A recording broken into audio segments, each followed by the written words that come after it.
Our understanding of false belief alerts us to the possibility that we may be missing crucial information about a situation, perhaps some striking natural phenomenon, like the sun's movement across the sky, or storms, or rainbows.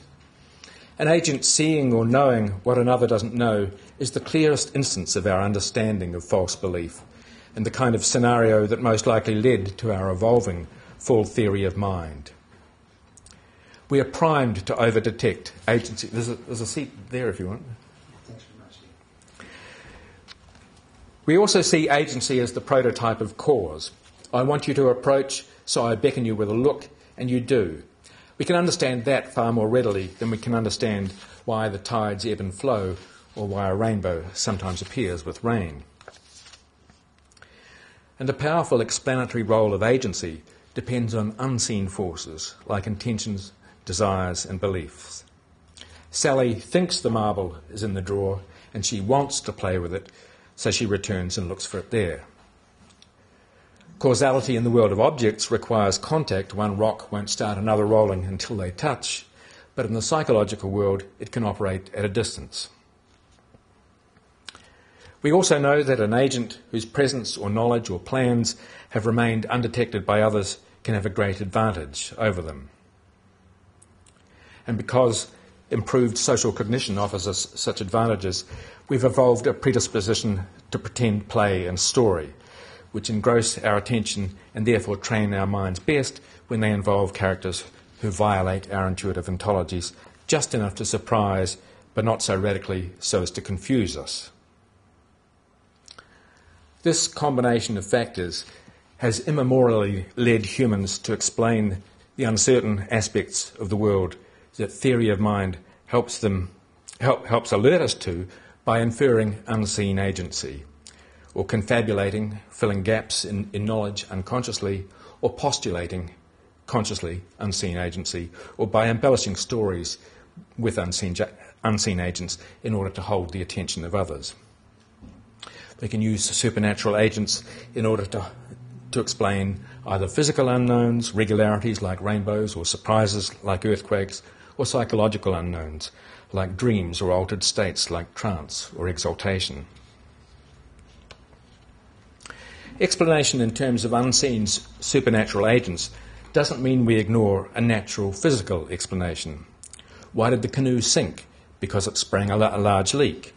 But why did the hole appear at just the moment when so-and-so was on board? There must be some further reason. We don't think it doesn't matter when a canoe has a hole. It would be fatal for us to ignore physical cause and effect. But we do think we need to look out for a further cause, a more particular cause, an agential cause that we cannot see, perhaps an offended spirit or God. As we should expect, young children first understand the world in purely natural ways, reflecting our species-wide intuitive ontologies, which are closely related to those of other animals. But then they begin to learn and subscribe to culturally local explanations. Margaret Mead noted that in Manu society, children interpreted events such as a canoe going adrift in terms of purely physical causality, a rope unfastening, water currents, where their elders would add an additional layer of explanation in terms of ghosts and evil intents. Lawrence Kohlberg noted that explanations for dreams were similar in young American and Atlayal children, but that by the age of 6 or 7, Atlayal children, like their elders, had come to view dreams not as inner representations of the sleeping mind, but as real, visible, external manifestations.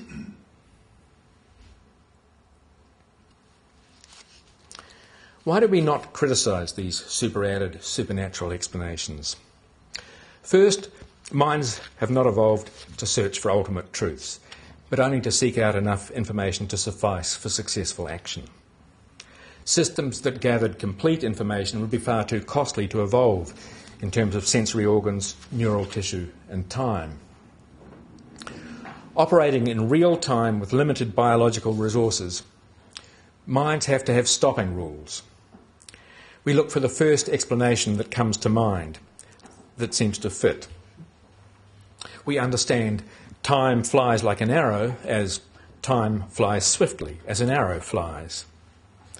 rather than as describing a particular kind of flies, time flies, that are fond of, that like, an arrow, as a computer famously parsed this sentence.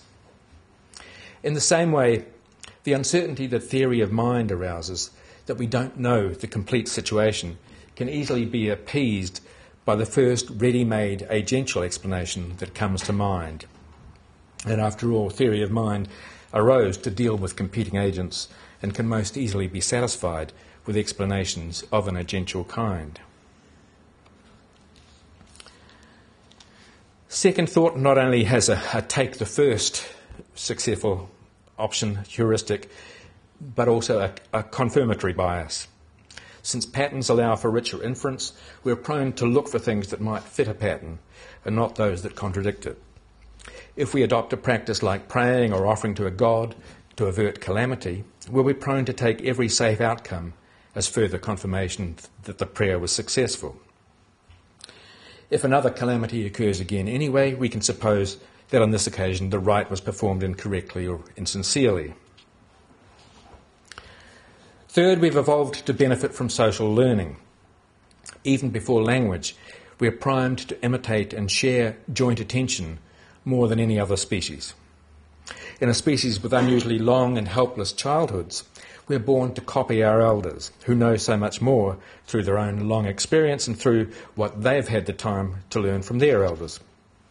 We have another heuristic, not just copying the elders, but copying the best. The first explanation proposed in terms of unseen agents will seem to offer a deeper cause. It will allow us to allay the uncertainty aroused by our awareness of the risk of insufficient knowledge and to resume action. And we also have a third heuristic, copying the most common. Since we remember most easily stories with agents who violate ontological expectations, we'll readily recall them, establish them as the commonest explanation, and pass them on to our children. We'll recycle the traditional images of our culture. So my point is that, oddly enough, our supernatural ideas are natural to a species that evolved its intelligence through finding better ways of coping with agents. We fixate on spirits because of their difference from ordinary agents, because of their invisibility, immateriality, immortality, and the like. But evolutionary anthropologists of religion show that we actually think about supernatural agents in ways that depend less on these attention-catching properties than on our ordinary ways of understanding agents, on our theory of mind. Experiments on adults in the United States and India show what this means. I quote, "When asked to describe their deities, subjects in both cultures produced abstract and consensual theological descriptions of gods as being able to do anything, anticipate and react to everything at once, always know the right thing to do, and be able to dispense entirely with perceptual information and calculation.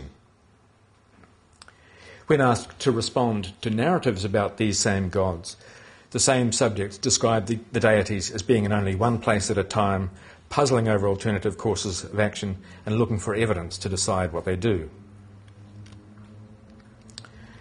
Religious convictions derive less from doctrine than from theory of mind and from theory of mind's playground, story.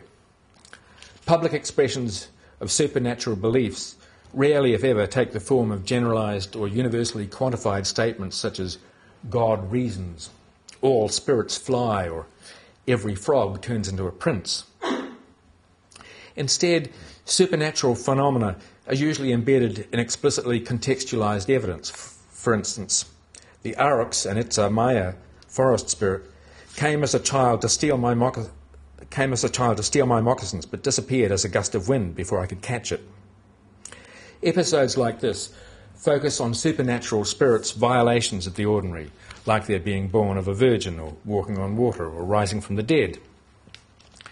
Religion consists less of a coherent body of dogmas or explanatory systems than of these memorably surprising stories that we then flesh out through our common intuitive ontologies.